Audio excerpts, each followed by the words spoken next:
Okay, peoples, this is Gear Chronicles, and this is the full version of the deck, rather than the trial decks I've been using up until now.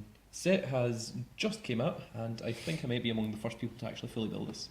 So this is still our starting Vanguard. It guarantees you the grade 3. It's not risky, it's not look at the top 5, and this is the reason we're playing this. I would be playing the Counterblast 1, look at the top 5, if G-Assist didn't exist. But G-Assist does exist, so this is going in. We are playing 4 draw triggers. These 4 draw triggers go into soul, give someone plus 3,000. The going into soul is the important part, the plus 3,000 is not. 8 criticals, because there's another crit in the set as well as the starter deck. Finally the 8 crit. We don't have to run 8 draws any longer. 4 heals, 4 vanilla heals. And that is our 16 trigger lineup. Okay. 4 Perfect Guard, the new Perfect Guard. This one, when you activate it, if you have another copy of it in your drop zone, you'll unflip a damage. That is why we use that over the common starter deck one. Gearwolves. Whenever a card is returned to the bottom of the deck via your effects, he gains plus 3,000 until the end of the turn.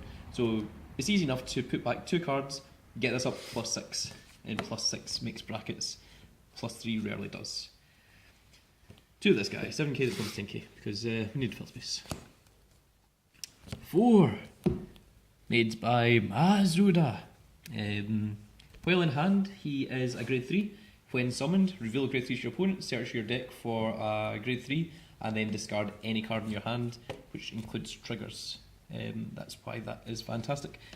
Arguably best size 2 in this deck, possibly the game.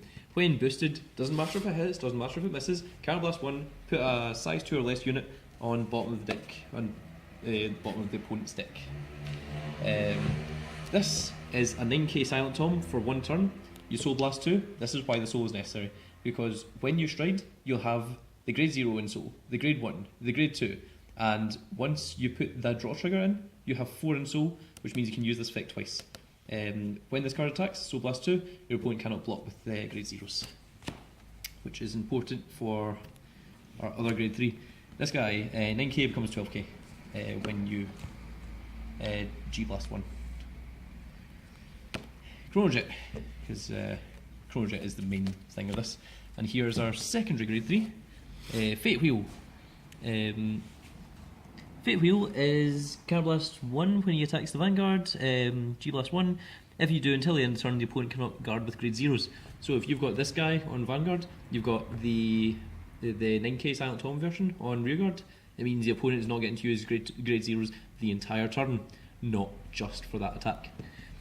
Also, when placed, Counterblast 1, Soul Blast 1, choose one of your opponent's size 1 or less Rearguards, and put that on the bottom of the deck, which obviously helps with Gearwolves. Now, on to the G-Deck. For Ragnarok, one of which is an SB, it's very pretty. Ragnarok's are self-explanatory, they're just ridiculous. To Lost Age. The reason we're playing Lost Age is because he has no cost. If you have run out of Counterblast, if you have run out of Soul Blast, you play this. If he hits, you put a guy back on the opponent's, from the opponent's field back to the bottom of their deck. And lastly, 2 of the Generation Rare, Kronos Command Dragon. Counterblast 2 essentially retire the opponent's entire field, but it's better than retire the opponent's field because it's put the entire field back into the bottom of the opponent's deck.